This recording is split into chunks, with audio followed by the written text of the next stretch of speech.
On va mettre grand A, les impôts analytiques, les droits d'accise. Les impôts analytiques, les droits d'accise. Les impôts analytiques, les droits d'accise. Alors, les droits d'accise, c'est une forme de taxation de la dépense. C'est une forme de taxation de la dépense. Mais les droits d'accise ou les impôts analytiques ne taxent pas l'ensemble de la dépense. Les impôts analytiques ou les droits d'accise ne taxent qu'une partie de la dépense. C'est-à-dire que ce n'est pas une taxation généralisée de la dépense. Juste une partie de la dépense est taxée. Et dans notre pays, nous avons une taxe qui s'appelle la TSBT, taxe sur les boissons et le tabac. Vous voyez que la TSBT est un impôt analytique puisqu'elle ne taxe que les boissons et les tabacs. Si vous achetez du pain, vous n'avez pas de TSBT. Si vous achetez des fruits, vous n'avez pas de TSBT. Si vous achetez des habits, vous n'avez pas de TSBT. La TSBT, taxe sur les boissons et le tabac, ne taxe que les boissons et le tabac. Donc c'est un impôt analytique, c'est-à-dire c'est une taxe spécifique qui ne touche qu'une partie spécifique de la dépense. Ça, c'est la première partie de la taxation de la dépense. Donc les impôts analytiques. Et dans le jargon de l'Union européenne, on dit les droits d'accise. Jargon que nous avons repris aussi dans le cas de la CEMAC. Ensuite, à côté des impôts analytiques, nous avons la taxation. Donc grand B, vous pouvez mettre grand B. Nous avons la taxation généralisée de la dépense. Nous avons la taxation généralisée de la dépense. Et la taxation généralisée sur la dépense concerne essentiellement l'impôt qu'on appelle la TVA. Concerne l'impôt qu'on appelle la TVA, taxe sur la valeur ajoutée. La TVA, contrairement aux impôts analytiques, taxe toute la dépense. Toute la dépense. Donc, l'opération de dépense, il y a quelques exceptions, il y a quelques marchandises, il y a quelques biens qui ne sont pas taxés, par la TVA, mais ça reste assez marginal. L'essentiel des opérations de dépenses sont soumises à la taxation de la TVA. Donc vous voyez que là, c'est une taxation qui est généralisée. Ce n'est plus une taxation spécifique ou analytique, c'est une taxation qui est généralisée. Alors la TVA dans notre pays a été introduite par une loi de 1997. Une loi de 1997. Une loi du 12 mai 1997. 12 mai 1997. Donc, la TVA a trois principaux avantages. Trois principaux avantages. La TVA a trois avantages. Premier avantage de la TVA, c'est un impôt qui est économiquement neutre. C'est un impôt qui est économiquement neutre. Quand on dit d'un impôt qui est économiquement neutre, lorsque cet impôt n'influence pas le paysage économique.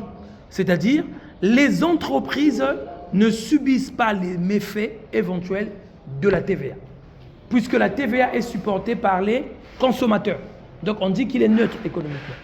Parce que lorsque les opérations de dépenses se font, l'entreprise ne fait que collecter la TVA et de cette façon, l'entreprise donc n'est pas impactée négativement par l'augmentation éventuelle de prix. Qui en subit les conséquences? C'est qui? Le consommateur. Donc on dit qu'il est neutre pour les agents économiques. Ensuite, second avantage de la TVA, la TVA a un rendement important pour le budget de l'État. Alors c'est censé avoir un rendement important. Parce que si on regarde au Congo, la TVA n'a pas un rendement aussi important. La TVA au Congo, c'est un peu, en 2024, c'est un peu moins de 200 millions.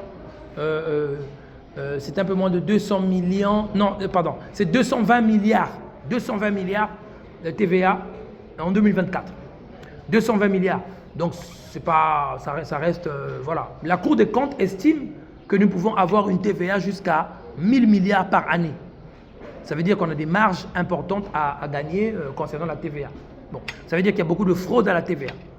Donc, le second avantage de la TVA, c'est que la TVA peut avoir un rendement important pour l'État.